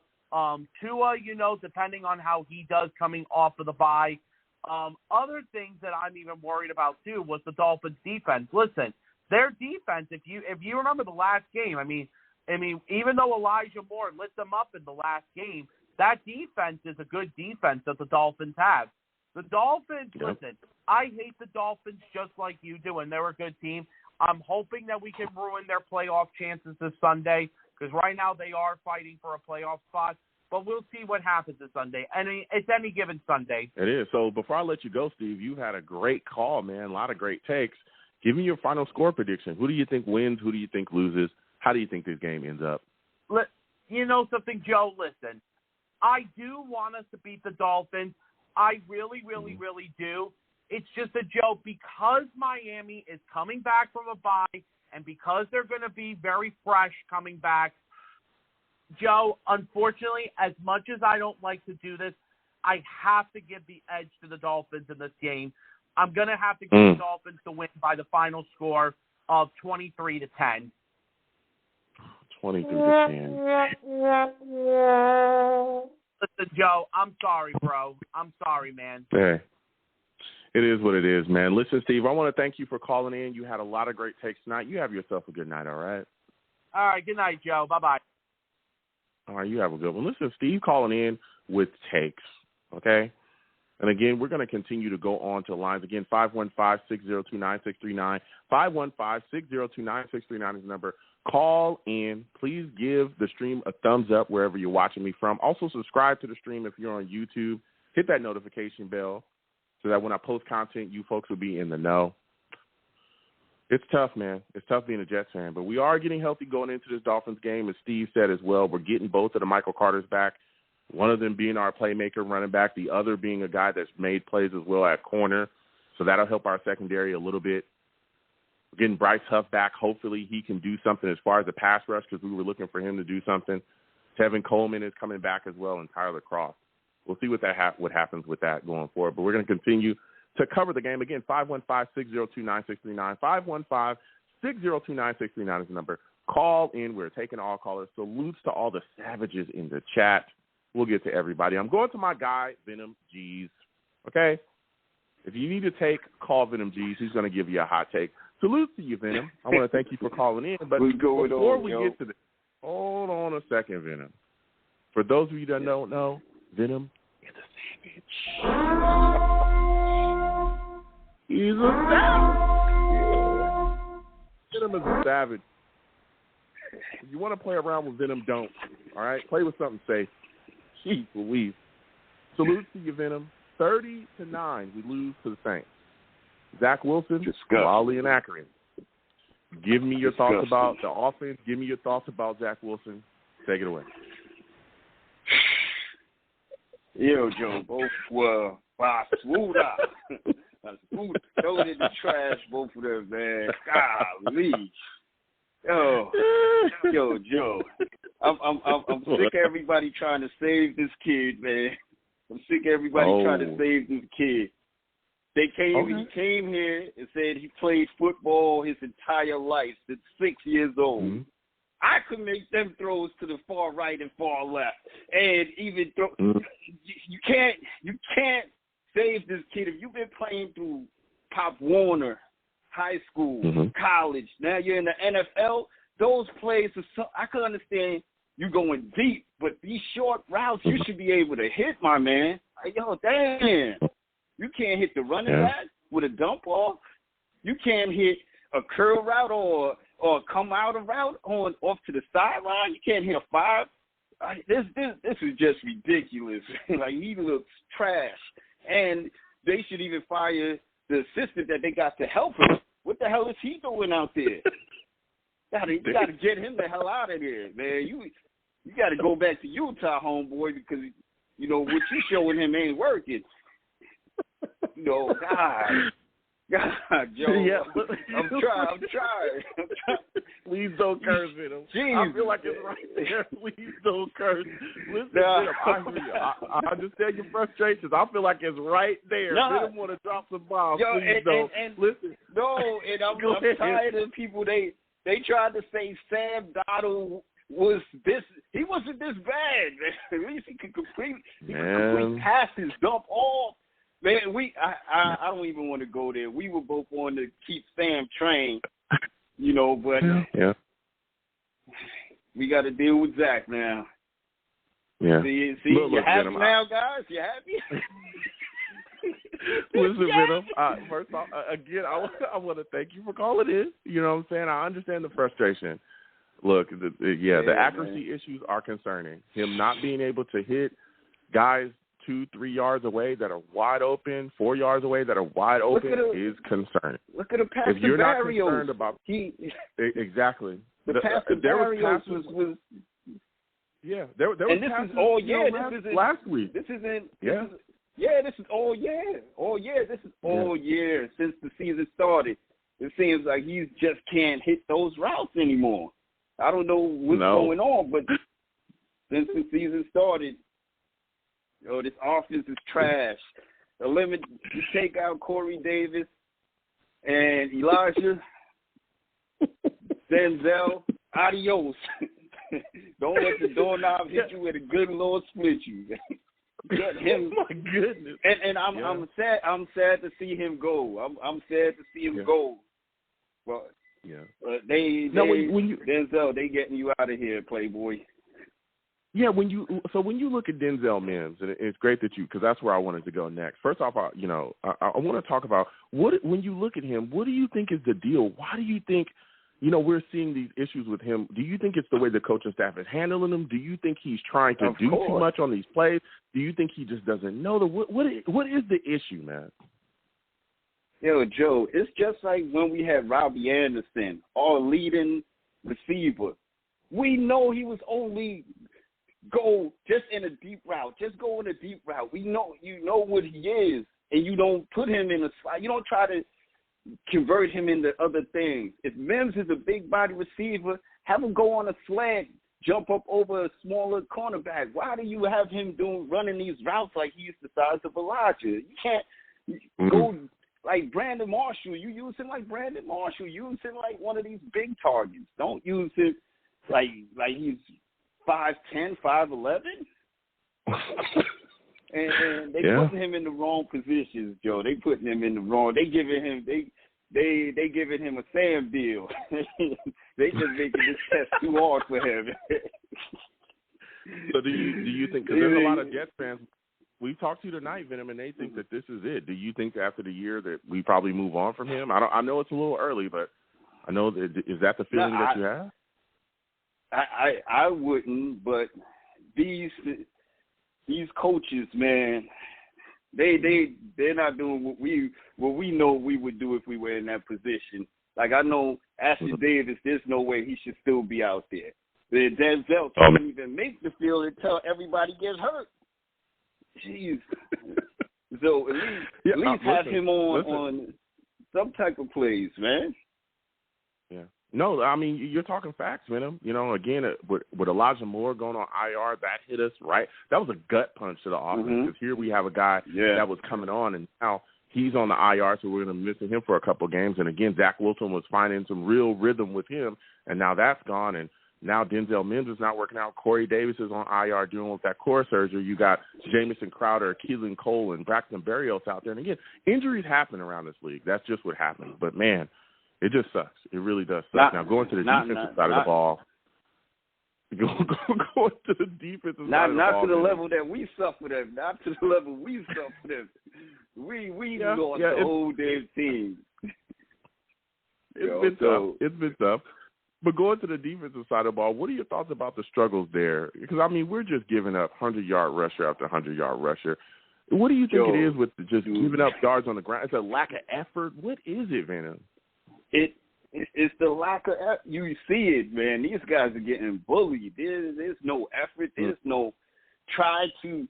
And I, like I said before, I think it's everybody trying to compensate for somebody not doing their job. And it's difficult when you have, a coworker that just came in last week, when you have a new strong safety that just came in 3 weeks ago. So everybody's still trying to gel. And you can see it all over the place where, there's a lot of things where CJ may miss, and then you have Williams cleaning that up, or Davis may miss, and then you have C coming down and cleaning it up. So there's people that's just trying to, protect each other, but nobody knows what they're doing except a few players on the whole squad. So you can see it in their minds. And the coaches are just saying, well, y'all got to learn. Keep doing the same thing till you learn. And this is what we're watching every day. It's like Ashton Davis, you make a million mistakes. Hopefully by the end of the season, you would have got a little bit better. God damn. Wait, Joe, the thing is, even when he raps, now, we went from him doing the shoulder to he trying to wrap up and get drunk. Bro. Like, what's going on with this guy, man? Oh my God. He made Alvin Kamara look like Derrick Henry. I mean, he just ran straight through Ashton Davis. Oh my He just ran straight through him like it was nothing. That made me. It felt like young Le'Veon was out there. I said, "What the hell is this? Young Le'Veon Bell is back." Yeah, this it was is crazy. So my next the whole game. My next question for you, as you look at this upcoming game that we have against the Dolphins, we're going to their house. We're playing them on the road. I'm a little concerned about us being prepared. We've seen issues with us going on the road and be prepared. I believe we've only won one game on the road, and that was against the Texans. Yeah. Are you concerned that Sulla is not going to have this young team prepared to play these Dolphins at their home? Yo, I know you're not asking me that, Joe. What week have they been prepared? What week? We came off a bye and we were still on the bye. We just came off a bye and we were still on a bye while we were playing these. Like, listen, I haven't seen a game where they were totally prepared by the X's and O's, and they, I'm not putting my faith in this team to and the defense. Who are they going to stop? They're not going to stop Waddle again. Gesicki's going to go crazy. It's going to be same thing as game one. So now we're just going to Miami for a little vacation. So we're going to go over there, dance some salsa, and come back and get whooped and come back. Yo. Give me your final score prediction, Venom. Who do you think wins? Who do you think loses? How do you think this game ends up? Joe, I hate that you insulting me, man. Why are you asking who's going to win? We know who's going to win. By how much, we don't know, but we know who's going to win. We're not going to – Joe, I'm going to say – I'm going to keep it I would say 20-17 to be modest, but I know it's going to be more than that. And I know we're not scoring 17, but I want it to look good. 17-20 Jets. 17-20 Jets? I know it's not going to happen. Yeah, I know it's not going to happen, but I want to be optimistic. I'm going to take the Jets, man, because I don't want to, but I just let's go. I just wanted to hear the chair. I just wanted to hear the chair before Sunday. This is going to be bad. Listen, Venom. I got to get back to these lines, bro. Next time I have a show call in, I love going back and forth with you. Man. You have a good night. You too, Joe. Have a good one, man. You have a good one. Listen, that's my guy, Venom G's, man. Venom G's is a good guy. I love going back and forth with him. He took the Jets. I'll take it. So we'll keep getting to these lines again. 515-602-9639. 515-602-9639 is the number. Call in. We are taking all callers. Next, I'm going to my guy, Chris. Listen, Chris knows his Jets. All right. Salute to you, Chris. I want to thank you for calling in tonight. Chris, give me your thoughts on the New York Jets defense right now. Are you surprised at how they're performing and how many yards they're giving up on the ground? Hey, Joe, how's it going? Yeah, I am. I'm going to be honest first. I thought Alvin Kamara, if I pronounced it right, I thought he was going to be a guy that was going to be an average running back, but I kind of underestimated him. There's a lot of things there's a lot of things I need to talk about the game because there are a few things that kind of disturbed me. I'm going to start with Zack. Now, people keep saying that, he keeps throwing his short throws are they keep missing receivers. But from what I analyzed, I believe that he's more of a long distance quarterback. And a lot of people, some people understand that, but some don't. If you compare the differences between how he throws long distance versus how he throws short distance, it should give you an idea of okay, so he's more of the long distance type. The coaches need to do is somehow adjust his play. That's what I think about what I've seen about Zack. Now, for Mr. Mims, I don't think I think the calls on him. One second, Chris. And this is a point that you brought up because I want to make sure I hear you clearly.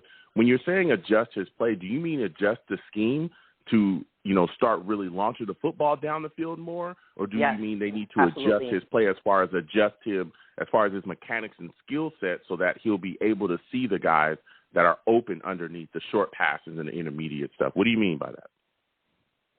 All of the above. You just answered your own question. All of the above. Huh?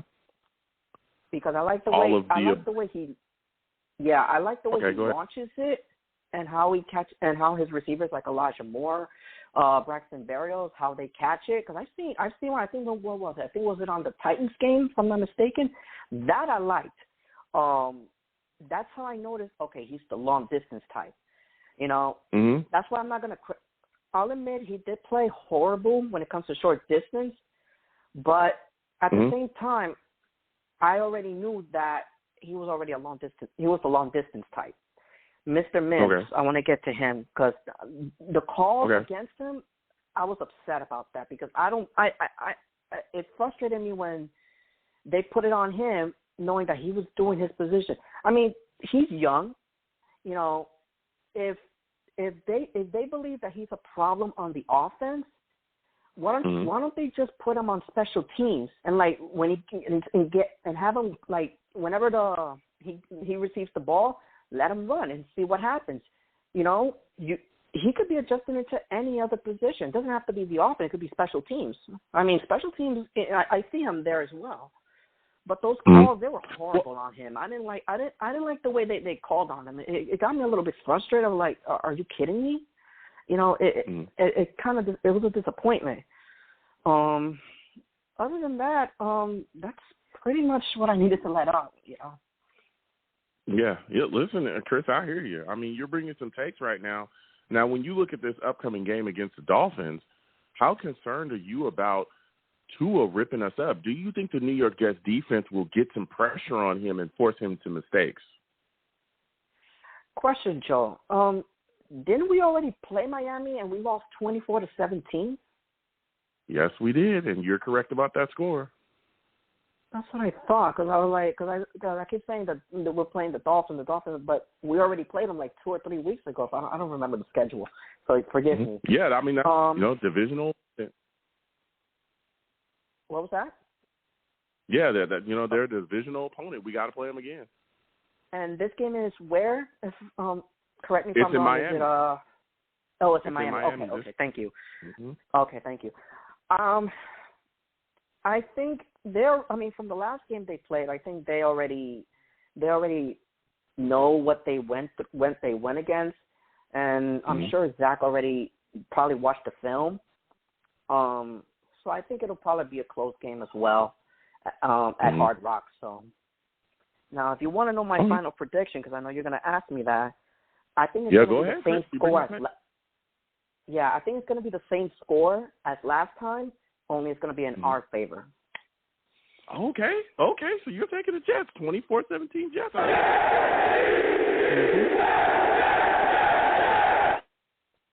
I respect that. Chris. Listen, I want to thank you for calling in tonight, man. You really dropped some stuff on us. You have yourself a good night, my friend. All right, you too, buddy. You have a good night. All right. Have a good one. Listen, Chris calling in. He's got his takes. He wants to speak up and talk about his Jets. I respect it. We're going to keep going with the show. A lot of people have a lot to say. Salutes to all the savages in the chat. For those of you that may not know, we live stream the radio show, Long Beach Joe Jets. Long Beach Joe Jets is the YouTube. So we live stream the radio show. The Savages, I call my chat the Savages. Why? Because they're savage. They get after everybody. Salutes to SG31 Black in the chat.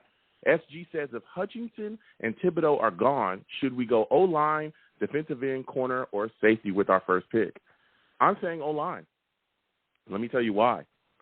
I know this is a little early, but again, we're going back and forth. We'll continue to have radio shows throughout, so we're going to be talking draft, free agency, all of that stuff coming up. I'm saying O-line because if that center from Iowa is as good as they say he is, if he's a generational center, then we need to shore that up as soon as possible. When you look at some of the biggest issues that we've had for the last 3 to 4 years, on offense, it's been protecting our quarterback, right? Interior pressure has been the biggest issue. It was an issue here with Sam Darnold. That was one of the reasons why we were ranked 32nd offensively 2 years in a row. You just invested a top pick in Zach Wilson. You need to make sure that you properly protect this kid at all costs. Don't give him or have him in the same situation that we had Sam Darnold in. We're at, a couple years down the road, we couldn't figure out what Sam Darnold was because we had never properly protected him. He was often hurt. There was issues with him, and we ended up getting rid of him without getting a full, conclusive picture of who he was and who he wasn't. Don't let that happen to you with Zach Wilson. We already see the issues that we have with Zach Wilson, right? Not being protected properly. One of the biggest injuries that we've had this year was what? Well, actually, we had two big injuries offensively this year. It was Mekhi Becton, and it was the injury to Zach Wilson. When you look at how Mekhi Becton got hurt, what happened? That right guard, that pressure came through the right guard center combo, and he threw right guard into Mekhi Becton. Guess what? Injury. All right? Then you look at what happened with Zach Wilson. Where's that pressure come from? Right through that right side, right? That interior pressure constantly hitting him. He was running for his life the whole first half of the season. Does anybody remember that? Anybody? Anybody remember when he was running around trying to get away from guys getting smacked on a weekly basis? I don't know why people forgot that all of a sudden. I also didn't forget when he was getting pressured in the game that he got hurt. He took a hit before he actually jacked up his PCL. We thought he tore his ACL. He popped up and danced off, and we were like, wow, this kid is tough. Then the next shot he takes comes in between the center and guard combo, and then guess what? He gets a PCL injury. Now he misses about 4 to 5 weeks. Guess what that did? That pushed back his development. We're not properly protecting quarterbacks here. You'll never have a successful quarterback unless you make sure that they're properly protected so they can grow.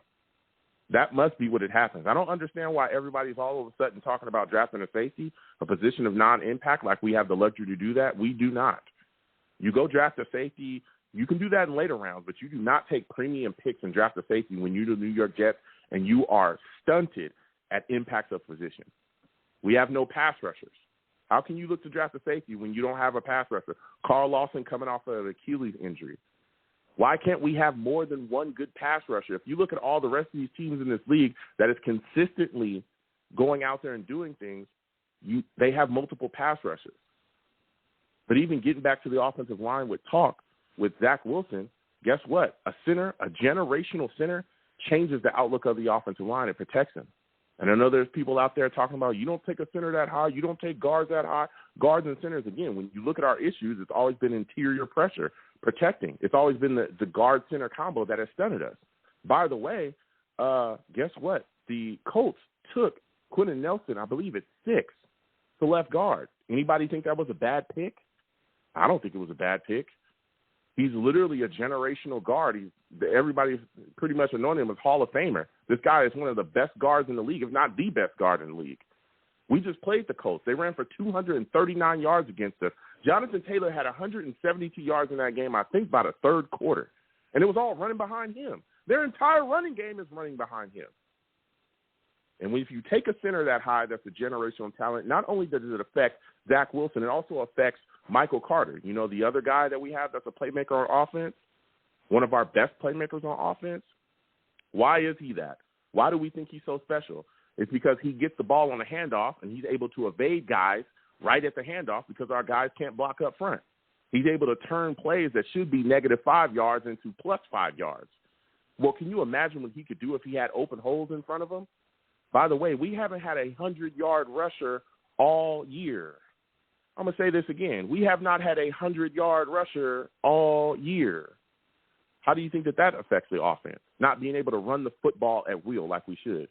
We just got Robert Saleh here. Everyone should know we're literally trying to build and look like exactly what the Niners have built and look like. That's literally our scheme. We always do that. I've been telling people for I don't know how long. I live on the West Coast. I'm forced to watch the Niners. It's a miserable life. I mean, it's miserable being a Jets fan, but it's miserable to watch the Niners. They're so good and we're so bad.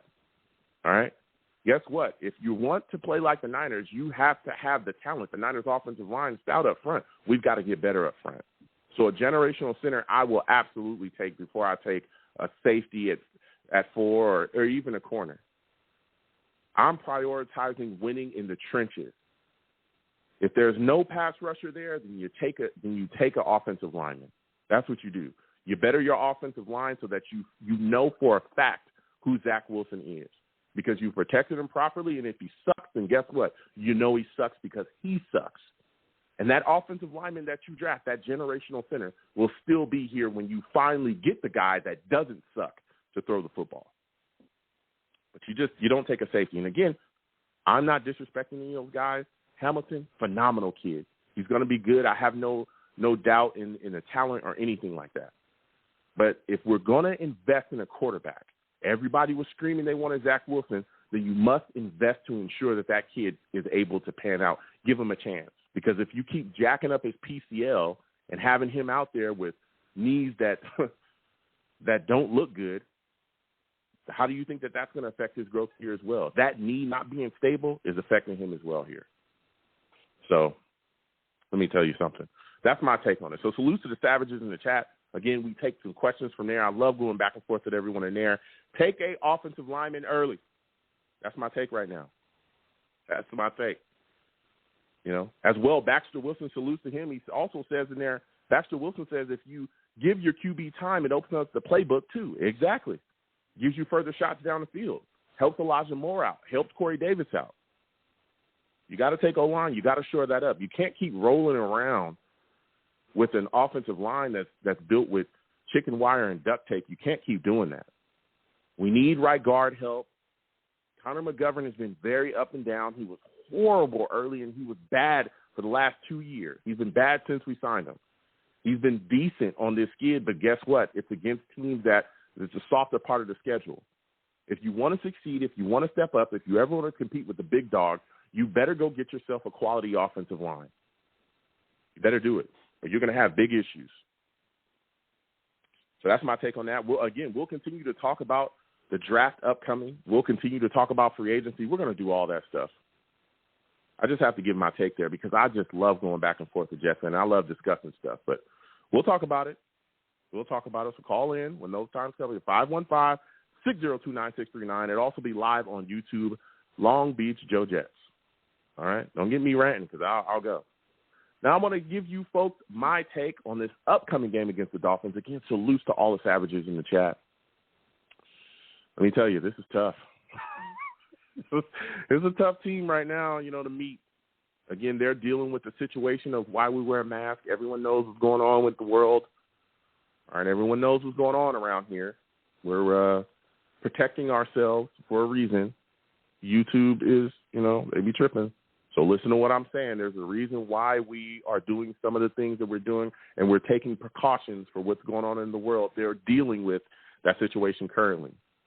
So guys like Gaskins, I believe Lindsey as well is on that situation. They got a host of running backs that's on that situation. So I think Duke Johnson might be the only guy they have there at back. But we've seen us get torched in the running game. You also got Tua still out there as well. I'm confused on how we're exactly going to get pressure on him because we struggled with that last game. Can we cover Jalen Waddle? That's a big question. We saw them go to him early and often. Devontae Parker is going to be out there as well. Albert Wilson. Those guys gave us some issues. But one of the biggest issues that we had defensively was Mike Gesicki. Man, he took advantage of us. Play after play after play after play. He was just winning. We've got to find a way to stop that guy. We've got to find a way. And I don't know what it is. Usually you would bracket him or double team him, but can you really trust Ashton Davis in coverage to bracket a guy? You've seen him struggle week in and week out. Week in and week out. And again, we're supposed to get Michael Carter back, so that's going to help us in our secondary as well. Michael Carter II has been making plays, but we've got to have our secondary step up. It's all hands on deck here. So if he does return and he's good to go, man, that's going to help us quite a bit. But we've got to get some pass rush. Bryce Huff coming back as well. If he can get into the fold, that's going to help us too. He was the guy that was supposed to really aid us in our pass rush. And Shaq Lawson needs to get up and get going. John Franklin Myers, I need to see more from him as well. We got to push the pocket against Tua. We cannot allow this guy to just sit back there and pick us apart because that's what he did, the first time we played him. You must get pressure on him, must. Because when you get pressure on Tua, it's been shown. You get interceptions. You get turnovers. You'll get the ball back. But the question is, can we get the pressure? Can we get the pressure? Goodness gracious. Send blitzes if you got to. Just send it. Make this kid feel the heat. Offensively, there's big questions as well. And I think the biggest question is, can Zach Wilson be accurate? My goodness gracious.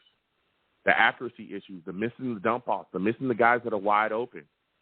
He's got to cut that out, man. He's got to cut that out. We're getting some guys back on offense as well. Michael Carter, the running back, coming back. That should help us. This guy was a big playmaker. Elijah Moore is still on the IR, but this was one of the young guys that was really putting on for us. Him coming back really helps the offense. Can he hit Michael Carter in stride for the little dump off? Allow him to continue to carry the ball down the field. We're getting Tevin Coleman back into the fold at running back as well. Tyler Kroft is going to be out there too at tight end. But the whole deal is, can Zach Wilson be accurate? What are his mechanics going to look like? Is he going to keep missing guys that are wide open? Again, Jamison Crowder is going to be out there. We got Keelan Cole out there as well. But this secondary of the Dolphins, this defense of the Dolphins is not a joke. They got Xavier Howard, Byron Jones. You slip up. If Zach Wilson slips up against these guys and throw a ball where it does not belong, we've seen it. He's going to get picked off. He's got to be careful with the ball. He's also got to get the ball out of his hands quickly and be decisive. Don't hold on to it for 30 years. There's a lot we got to look at this Dolphins team, and I think one of the biggest questions as well is Sulla going to have this young team prepared and ready? Are you going to go on the road and sleepwalk, or are you going to go on the road and be ready to go and be fired up? We just lost a game to the Saints. Can you shake that off and move forward? Can you do that? Because if you can, I think that we have more of a chance in this game than a lot of people give us. All of that said, I'm going to take the New York Jets to win this game 21-17, the Jets. I'm taking the Jets. I'm taking them. We'll see what happens. There's just something in me that says that Zach Wilson is going to bounce back in this game. He's going to bounce back in this game. So I want to thank everyone for calling in. I want to thank everyone for watching as well. This has been a phenomenal show. Phenomenal. Listen, I'm the man of the people. I'm here for the people. Let me shamelessly promote my Facebook page. Everyone go on Facebook, search The Long Beach Joe Show. Like that page. My content's up there. Go ahead and give it a listen. Message me. I'll message you right back. I love going back and forth with folks about this football team. Also, leave me some feedback. I love hearing about what you folks think I do here on The Long Beach Joe Show. I'm also on Twitter as well at YoungJ000. Again, YoungJ000. Follow me, I'll follow you right back. You're going to troll me, no issues. I am the troll that lives under the bridge, and I will troll you right back, and I will have my Vera Tucker jersey on at all times. At all times, I have my Vera Tucker jersey on. One of the best offensive linemen in the league, I'm just saying. Not just one of the best offensive linemen on the Jets. He's one of the best offensive linemen in the league. Hate all you want. Fight on. You know? You can also check out the show's Twitter page as well at The Long Beach Joe. That's where you can find all the show stuff. Please follow the show. Go back and forth there as well. I love going back and forth with all football fans, but especially my Jets fans because, you know, we bleed green over here, as we all know. I'm also on YouTube as well at Long Beach Joe Jets. Long Beach Joe Jets on YouTube. Please go over there, subscribe, hit that notification bell, give my videos a thumbs up, share them with your friends and family. All right? And if you want to troll me in those comments, no issues. I am the troll that lives under the bridge. I'll troll you right back in the comments as well. Comment and let's go back and forth. And as always, people, when you see me in person, because eventually you will, when you see me in person, it is arms out, chest open, free hugs for everyone. Free hugs for everyone that would cost you absolutely nothing. No matter what anyone tells you, the hugs will always remain free. I want to thank you folks for listening and calling in. Without you folks, I'm absolutely nothing. Thank you for taking the time out of your day to listen and call in. You folks are the absolute best. And again, Mark V. Lee Toy Drive. Mark V. Lee Toy Drive.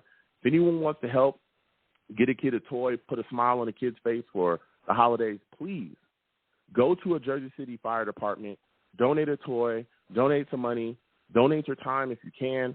Help, give those kids some toys, Put a smile on their face. Help them out for the holidays. That's what it's all about. So I want to thank you folks for listening. You folks have a good one. Peace.